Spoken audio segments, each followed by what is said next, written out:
Hello बच्चों, चलिए प्रश्न को पढ़ते हैं। संलग्न चित्र 9.296 में प्रत्येक संधारित्र की धारिता 1 माइक्रोफैराड है। बिंदु ए और बी के बीच तुल्य धारिता हमें यहाँ पे बतानी है। तो इस प्रश्न को समझने के लिए सबसे पहले हम प्रश्न की मुख्य अवधारणा को समझेंगे। तो सबसे पहले हम देखते हैं मुख्य अवधारणा। सबसे पहले हम देखते हैं संधारित्रों का श्रेणी क्रम तथा समांतर क्रम संयोजन का सूत्र क्या होता है।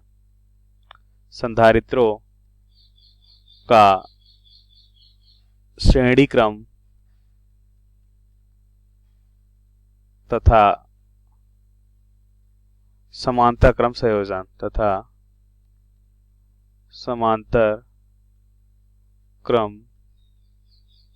संयोजन तो हम देखेंगे कि यदि हम यहाँ पे चित्र में देखते हैं कि अगर हम कुछ इस तरह से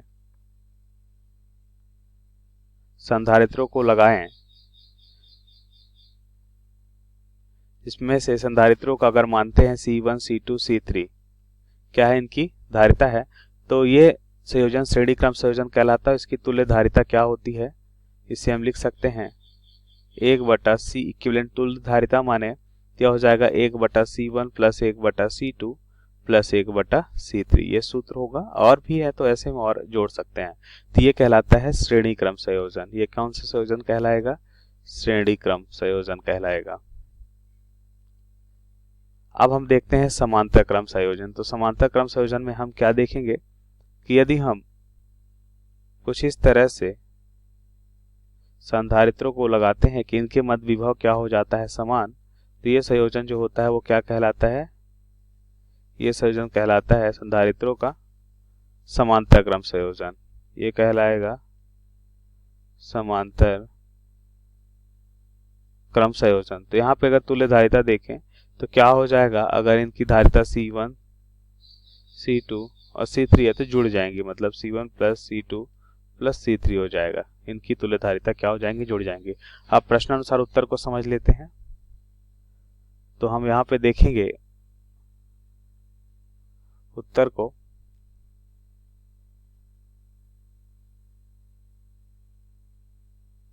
तो सबसे पहले हम यहाँ पे चित्र में देखें कि इसमें देखिए एक संधारित्र है, ये दोनों दो संधारित्र हो गए। तीसरे नंबर हम देखते हैं कितने संधारित्र हैं, 4, और इसमें 8 संधारित्र हैं। तो हम देखते हैं ए और बी के मध्य। पहले इस चित्र को अगर हम देखें कि इसमें कितने संधारित्र हैं, 1, और इस वाले में इनकी तुल्य धारिता निकाल लेते हैं। मान लेते हैं C1 मान लेते हैं इसकी तुल्य धारिता, या C इक्विवेलेंट 1। इसमें हम इनकी तुल्य धारिता निकाल लेते हैं, तो इसका क्या हो जाएगा C इक्विवेलेंट 2। और 8 संधारित्र हैं, इसमें इसको भी हम मान लेते हैं C इक्विवेलेंट 3, और इसकी धारिता C है।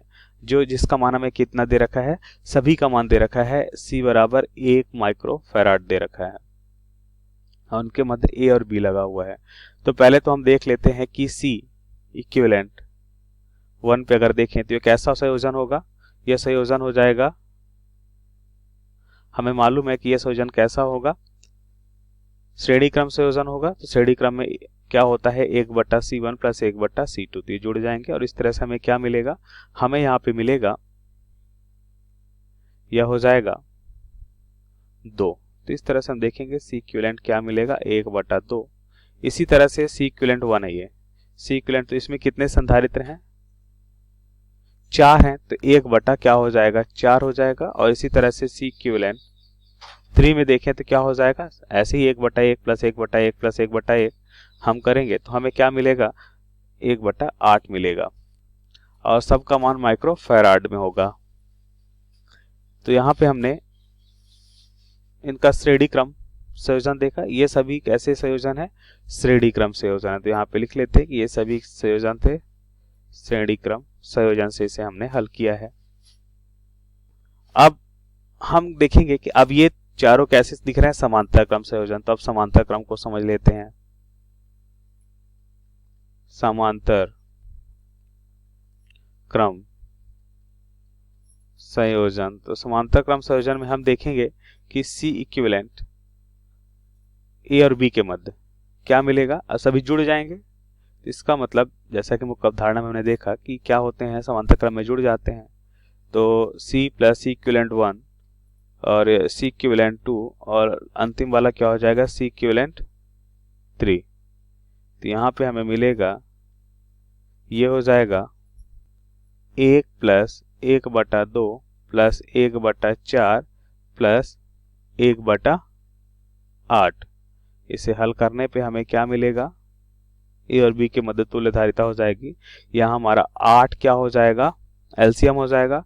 तो यहाँ पे आ जाएगा 8 प्लस 4 प्लस 2 प्लस 1। इसको अगर हल करते हैं तो हमें कितना मान मिलेगा, 8 2 10 4 14 1 15/8 माइक्रोफैराड। तो ये हमारे प्रश्न का सही उत्तर होगा। तो दिए गए प्रश्न का सही उत्तर कितना है, 15/8 माइक्रोफैराड। तो हमारे प्रश्न का सही उत्तर। आशा करते हैं आपको समझ आया होगा। धन्यवाद।